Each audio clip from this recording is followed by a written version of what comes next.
Hey YouTube, I know it's been a while. I've been a little busy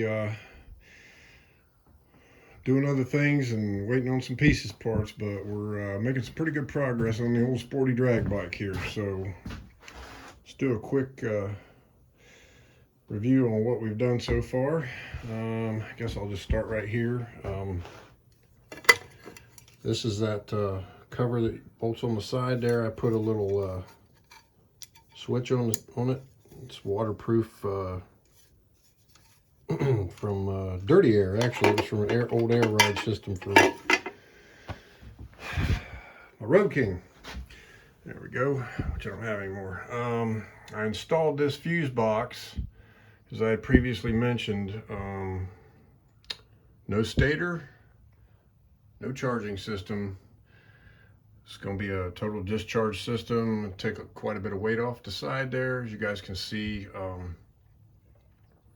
got the flywheel swapped out in the cases. Boy, was there a lot of metal in there. A lot of metal. So I replaced all the oil lines. Those are all brand new. There's the new Dyna ignition 2000i. Mid controls. I do have to space. I'm gonna have to take this back apart and space this out because you can see the brake pedal hitting that. This shouldn't do that, and the center line of this right here doesn't line up with the plunger, so I must be missing a spacer. I'm gonna have to space that out, which if you guys look, you can see I got plenty of room to do that with that stud there. So the cut down cam cover turned out pretty good, I think. There's your TC Brothers cover to replace that stock one. I think that looks a heck of a lot better. Yeah, there's just moving. No knocking rods. It's good. Okay, moving on. So I'm going to utilize these switches. This is going to be the start button like it normally would be. This is going to be the on and off. I'm going to drill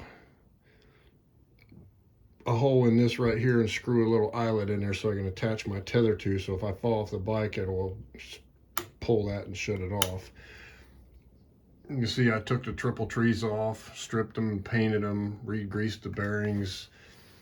I have a switch coming that's not here yet, but I'm going to shave this down flat. I'm going to make me a little bracket.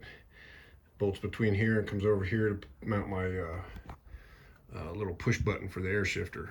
So you guys can see the little fairing deal I got here. It was $80 some on eBay. I'm going to make a nice aluminum dash to bolt to this and come out here so I can mount my shift light onto this and all that stuff. Let's see, a lot of activity. Okay, the whole front wheel deal definitely worked out. Running the Suzuki Katana 600 wheel. It's a 88 to 90, I think 98, 88 to 96 or 98, something like that. So what I've got, it took a little doing. You guys can see the axle, the original Harley axle is pulled in a little bit more than it normally would have been, but it's also doubling as a spacer that locates the wheel on this side.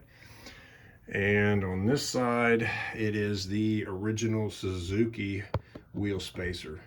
Now, this wheel takes a 25?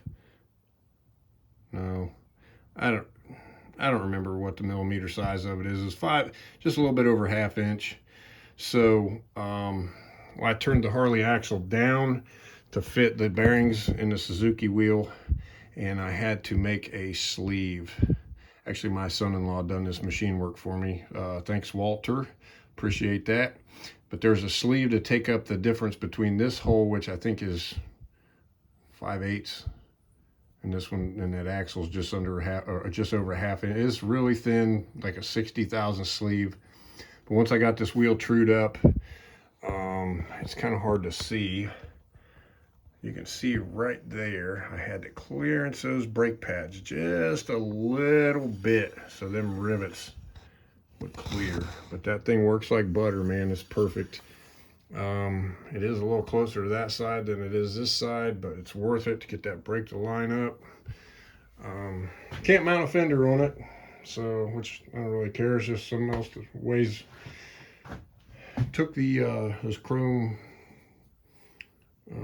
dust covers off, more unneeded weight.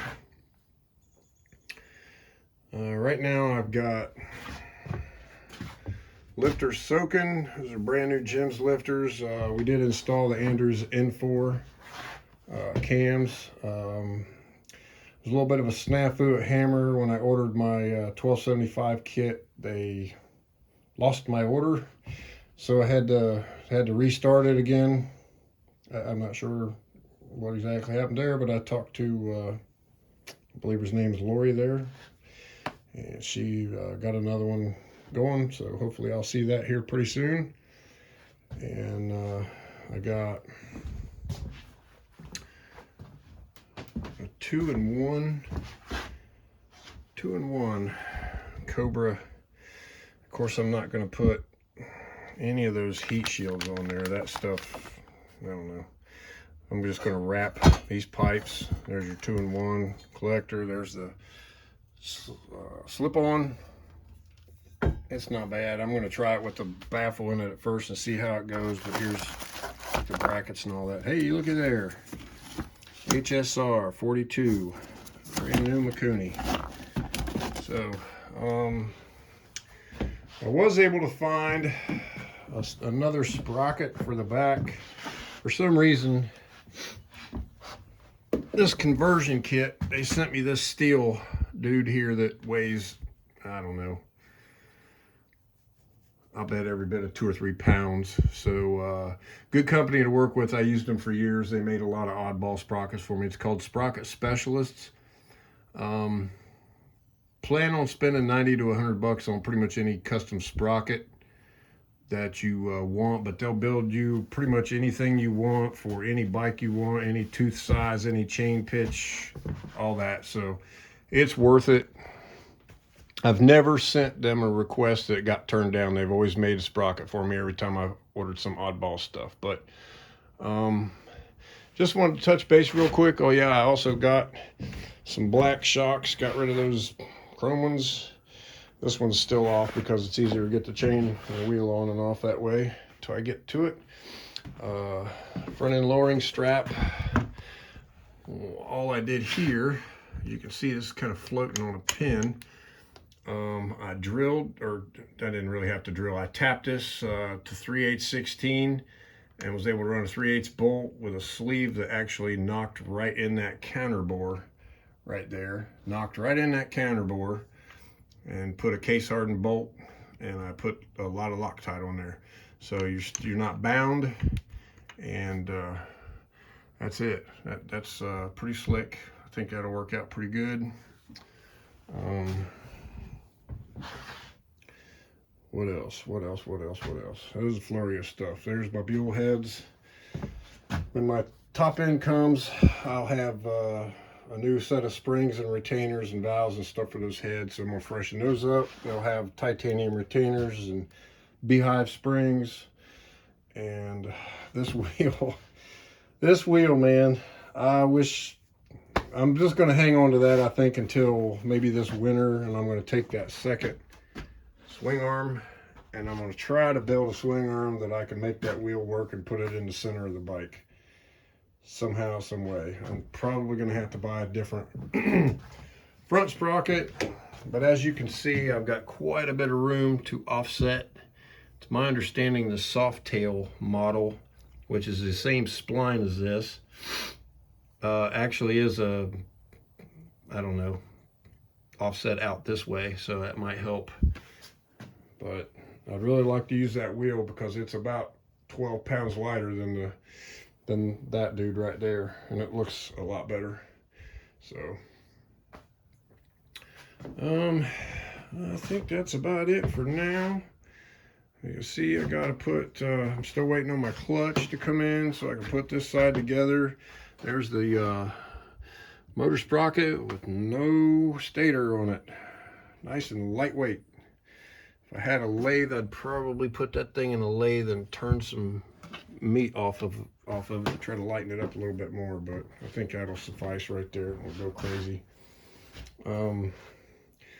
Air shifter still to come. I'm gonna, when I get the transmission side back together, and I have to fabricate something to mount an air shifter on it, but I'll show you guys all that when I get it done. But there she is, coming along. Sorry it's been so long since I posted a video, but thanks for watching. Don't forget to like and subscribe. Appreciate your support, and you all have a good day.